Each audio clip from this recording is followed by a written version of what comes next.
Hello everyone, how are you all? I hope you all are doing great and preparing well for the coming exams.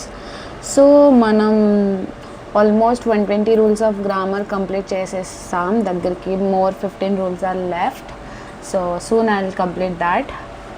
And చాలామంది అడిగిన క్వెరీస్లో one of the common query like connectors and starters మీద video చేయమని. So ఇదైతే part 1 video cause చాలా డీప్గా అయితే explanation ఉంటుంది కాబట్టి I will make series of this connectors and starters videos.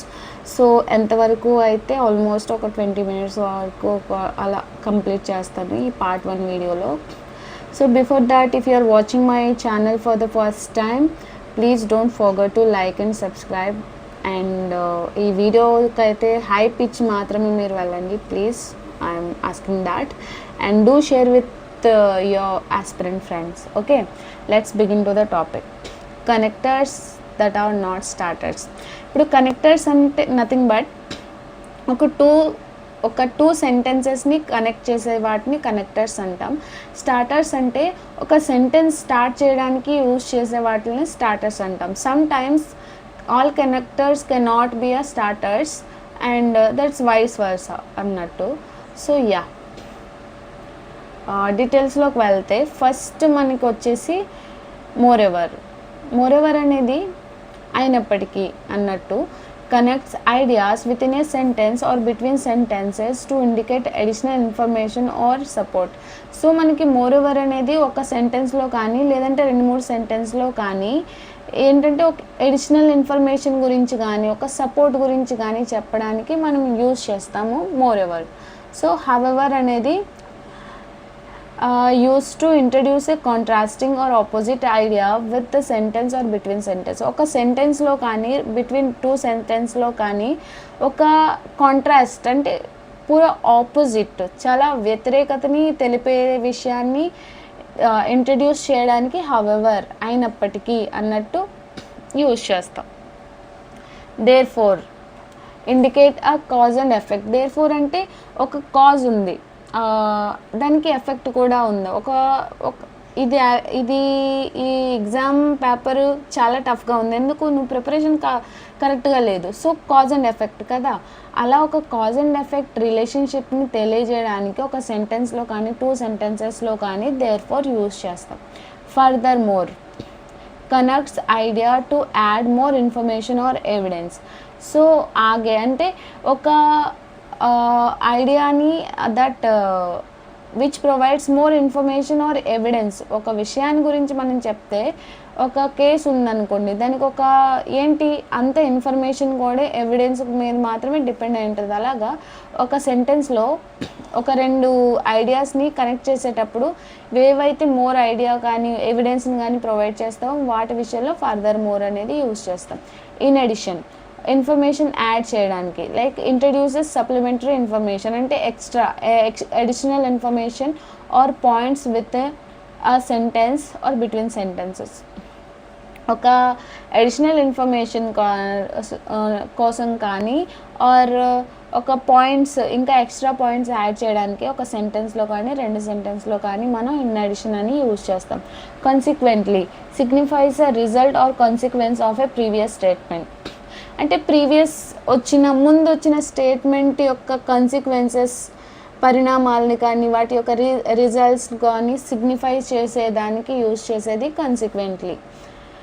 నంత్లెస్ అనేది connects contrasting ideas to acknowledge a counter argument. ఒక కౌంటర్ ఆర్గ్యుమెంట్ని తెలియజేయడానికి ఒక 2 విభిన్నమైన ఐడియాస్ని కనెక్ట్ చేయడానికి నంత్లెస్ యూజ్ చేస్తాం. సిమిలర్లీ అంటే indicate a similarity between 2 ideas or points. So similarly అనేది అంటే ఒక సిమిలారిటీ, ఒక 2 ఐడియాలజీ ఆర్ 2 పాయింట్స్ మధ్య ఉన్న సిమిలారిటీని యూజ్ చేయడానికి మనం ఒక సిమిలర్లీ అనే కనెక్టర్ యూజ్ చేస్తాం. As a result highlights a consequence or outcome within a sentence between sentences. ఈ యాజ్ ఎ రిజల్ట్ అంటే ఆ ఏంటి ఒక consequences or outcomes within a sentence, ఒక సెంటెన్స్లో కానీ 2 సెంటెన్స్లో కానీ ఉన్న కన్సిక్వెన్సెస్ ఆర్ అవుట్కమ్స్ని గురించి హైలైట్ చేసి చెప్పడానికి యాజ్ ఎ రిజల్ట్ యూస్ చేస్తాం. In fact introduces a fact or a piece of evidence that supports the preceding statement. So ఇదేంటంటే ముందు ఒక స్టేట్మెంట్ మనం పాస్ చేసి ఉంది. సో ఇన్ఫ్యాక్ట్ అనేది ఏంటంటే ఆ పీస్ ఆఫ్ ఎవిడెన్స్ ప్రొవైడ్ చేస్తుంది అనమాట, ఇంట్రడ్యూస్ చేస్తుంది. ఎందుకు? ఆ ప్రీవియస్లీ ప్రిసీడ్ చేసిన స్టేట్మెంట్ని సపోర్ట్ చేస్తూ ఒక పీస్ ఆఫ్ ఎవిడెన్స్ ఇవ్వడానికి, ఇంట్రడ్యూస్ చేయడానికి ఇన్ఫ్యాక్ట్ అనే కనెక్టర్ అయితే యూస్ చేస్తాం. In contrast signals that you are about to highlight differences between two ideas. ఒక 2 ideas or things మధ్య డిఫరెన్సెస్ని హైలైట్ చేయడానికి సిగ్నల్ ఇస్తుందన్నమాట in contrast. On the contrary expresses disagreement or contradiction within a sentence between sentences. So ఏంటంటే on the contrary ఏంటంటే expresses disagreement or ఒక సెంటెన్స్లో కానీ 2 సెంటెన్సెస్లో కానీ డిసగ్రిమెంట్ ఇంకా వ్యతిరేకతను తెలిపేదానికి యూజ్ చేసేది on the contrary. To summarizes the key points made in the preceding discussion. Previous డిస్కషన్లో కీ పాయింట్స్ని సమ్మరైజ్ చేయడానికి అది యూజ్ చేస్తాం. For instance, introduces a specific example or illustration to support the previous point. ఒక previous పాయింట్ని support చేయడానికి ఒక specific example కానీ ఇలిస్ట్రేషన్ కానీ తీసుకొని సపోర్ట్ చేయడానికి ఫర్ ఇన్స్టాన్స్ అప్పటికప్పుడు అన్నట్టు. In conclusion indicates that you are wrapping up a discussion or a paragraph and summarizing the main points. So ఇదేంటంటే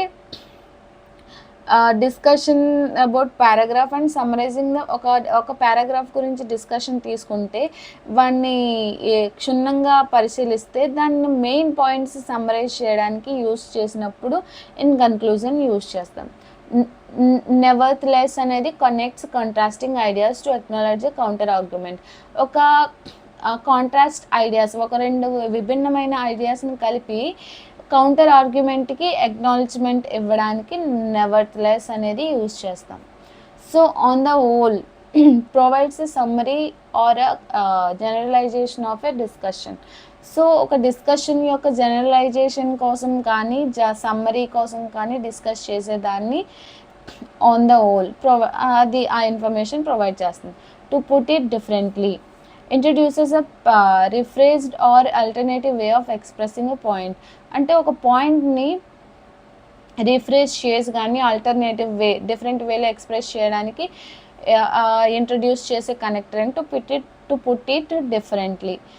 in the mean time indicates that something is happening currently while another event action is taking place. ఇదేంటంటే in the mean time అంటే ఒక event already అవుతూ ఉన్నప్పుడు వేరొకటి అది కూడా కంకరెంట్లీ అదే టైంలో అవుతున్నది, 2 విషయాలు ఒకేసారి అవుతున్న దాంట్లో మీన్ టైమ్ అని యూజ్ చేస్తాం. As a matter of fact introduces a fact or piece of information that supports or elaborates on a previous statement. ఇప్పుడు ఏంటంటే ఒక fact or piece of information ఏదైతే సపోర్ట్ చేస్తుందంటే సపోర్ట్ చేసి ఎలాబొరేట్ దాన్ని expand చేయడం ఏంటి ప్రీవియస్ ఇచ్చిన స్టేట్మెంట్ మీద దానికోసం ఇన్ఫర్మేషన్ కానీ వాటి రిలేటెడ్ ఫ్యాక్ట్స్ ప్రొవైడ్ చేసి దాన్ని సపోర్ట్ చేయడానికి యాజ్ ఎ మ్యాటర్ ఆఫ్ ఫ్యాక్ట్ని యూజ్ చేస్తాం. Okay, so in this regard అనేది refers to the specific aspect or context being discussed. In this regard అనేది దేన్ని రిఫర్ చేస్తుంది? ఒక స్పెసిఫిక్ ఆస్పెక్ట్ని కానీ ఆర్ కాంటెక్స్ట్ బీయింగ్ డిస్కస్డ్. ఎప్పుడైతే మనం డిస్కస్ చేస్తామో దాని రిలేటెడ్ స్పెసిఫిక్ ఆస్పెక్ట్ కానీ కాంటెక్స్ట్ గురించి కానీ డిస్కస్ చేసేదాన్ని ఇన్ దిస్ రిగార్డ్ అంటాం. In a similar fashion suggest that a similar approach or pattern being followed. ఏదైతే సిమిలర్ అప్రోచ్ మనం ఇప్పటి వరకు ఫాలో అయ్యామో, ప్యాటర్న్ ఫాలో అయ్యామో దాని గురించి సజెస్ట్ చేసేదాన్ని ఇన్ ఏ సిమిలర్ ఫ్యాషన్ అని ఆ కనెక్టర్ ఇంట్రడ్యూస్ చేస్తుంది. At the same time highlights that 2 or more actions or events are happening simultaneously. ఏంటంటే అట్ ద సేమ్ టైం అనేది ఎలాంటి కనెక్టర్ అంటే 1 లేక 2 లేక 3 ఈవెంట్స్ ఒకే టైంలో ఒకదానికి ఇంటరప్షన్ లేకుండా సైమిల్టేనియస్లీ జరుగుతున్న టైంలో మనం ఆ కనెక్టర్ యూజ్ చేస్తాం. In view of signals that the upcoming information should be considered in light of specific context or perspective. ఇప్పుడు మనం ఏదైతే ఒక ఇన్ఫర్మేషన్ ఉంది, ఒక స్టేట్మెంట్ తీసుకున్నాం ఒక విషయం గురించి, కానీ అప్కమింగ్ ఇన్ఫర్మేషన్ ఏదైతే ఉందో షుడ్ బి కన్సిడర్డ్ ఈ ప్రెజెంట్ ఉన్న స్పెసిఫిక్ కంటెక్స్ట్ని హైలైట్ చేసి లైట్ ఇచ్చి దాని పర్స్పెక్టివ్గా మాట్లాడే దానికోసం ఇన్ వ్యూ ఆఫ్ అనే కనెక్టర్ యూజ్ చేస్తాం. To be specific emphasizes that you are providing precise details or examples. Like ఎలా అంటే నువ్వు ఏదైతే డీటెయిల్స్ ప్రొవైడ్ చేస్తున్నావు దాని గురించి ఒక ప్రిసైజ్ కాంపాక్ట్ అంటే కొంచెం ఎక్కువ ఇన్ఫర్మేషన్ని జోడించి దానికి రిలేటెడ్ ఎగ్జాంపుల్స్ తీసుకొని వచ్చేదాన్ని గట్టిగా చెప్పేదాన్ని ఎంఫసైజెస్ ఎన్హాన్స్ చేసి చెప్పడానికి టు బీ స్పెసిఫిక్ అని యూజ్ చేస్తాం. All things considered, all things considered ante indicates that you are taking various factors into account when making a statement or judgment. ఒక స్టేట్మెంట్ నువ్వు చేసేటప్పుడు, జడ్జ్మెంట్ చేసేటప్పుడు అన్ని వేరియస్ ఫ్యాక్టర్స్ నీ దృష్టిలోకి తెచ్చి దాని గురించి ఇండికేట్ చేయడానికి యూజ్ చేసేది all things considered. In consequence points to a result or outcome that follows from previous action. So in consequence అనేది ఏంటంటే points to a result or outcome that follows from a previous action or situation. ఇప్పుడు ఏదైతే results are outcomes ఉన్నాయో అది previous action నుంచి, ముందు జరిగిన situation నుంచి జరిగిన పాయింట్స్ని ఇన్ కాన్సిక్వెన్స్ అని యూజ్ చేస్తాం. సో మనం టైప్స్ ఆఫ్ ఎన్ని టైప్స్ అయితే ఉన్నాయి, టైప్స్ అంటే ఏవేవైతే ఎగ్జిస్టింగ్ కనెక్టర్స్ ఉన్నాయో అన్నీ డిస్కస్ చేస్తాం. సో నెక్స్ట్ వీడియోలో అయితే టైప్స్ ఆఫ్ కనెక్టర్స్ గురించి డిస్కస్ చేద్దాం. So that's it for the day guys. If you like the video please don't give hype to this video, okay? Do share it with your friends, mostly the aspirant friends. So thanks for watching. Revise them multiple times, and yeah, have a great time guys. Stay consistent, okay? Good night, bye.